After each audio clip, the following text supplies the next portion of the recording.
Rules के तहत election करवा दिए, बल्ले के निशान पर इंतखाबात लड़ेंगे इलेक्शन कमिश्नर पाकिस्तान तहरीक इंसाफ। पाकिस्तान तहरीक इंसाफ के इंट्रा पार्टी इलेक्शन के लिए बनाए गए चीफ इलेक्शन कमिश्नर नियाजुल्लाह नियासी का कहना, तहरीक इंसाफ ने रूल्स के तहत इलेक्शन करवाए, पार्टी बल्ले के निशान पर अपना इलेक्शन लड़ेगी।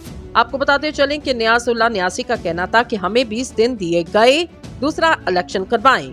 हमने रूल्स के तहत इलेक्शन करवाए, पूरी उम्मीद है कि पीटीआई बल्ले के निशान पर आम इंतखाबात में हिस्सा ले सकेगी। इनका कहना था, रूल्स के मुताबिक रिटर्निंग ऑफिसर ने मुझे 1 पैनल लिस्टें दी।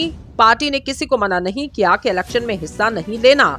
हमारे पास इन नशिस्तों के लिए किसी और उम्मीदवार ने कागजात नहीं जमा करवाए।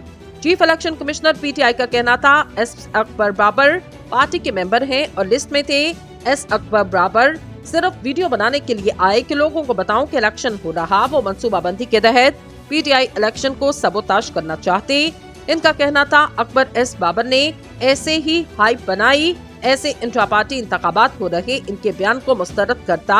मैं इलेक्शन कमिश्नर था, मेरे पास आते तो यकीन करें मैं इनका फैसला करता।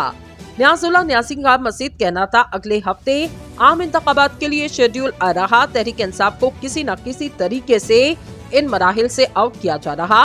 याद रहे, पाकिस्तान तहरीक इंसाफ ने गुज़श्ता रोज इंट्रा पार्टी इंतखाबात का इनेकाद किया, जिसमें पेशावर से ताल्लुक रखने वाले बैरिस्टर गोहर अली खान को इमरान खान की जगह पार्टी का चेयरमैन मुंतखब किया गया, जबकि उमर अयूब मरकजी जनरल सेक्रेटरी होंगे। दूसरी जानिब पाकिस्तान तहरीक इंसाफ के बानी रुकन अकबर एस बाबर ने इंट्रा पार्टी इलेक्शन को चैलेंज करने का ऐलान करते हुए कहा, पीटीआई के इंट्रा पार्टी इलेक्शन कमीशन और पार्टी के आइन के खिलाफ हैं।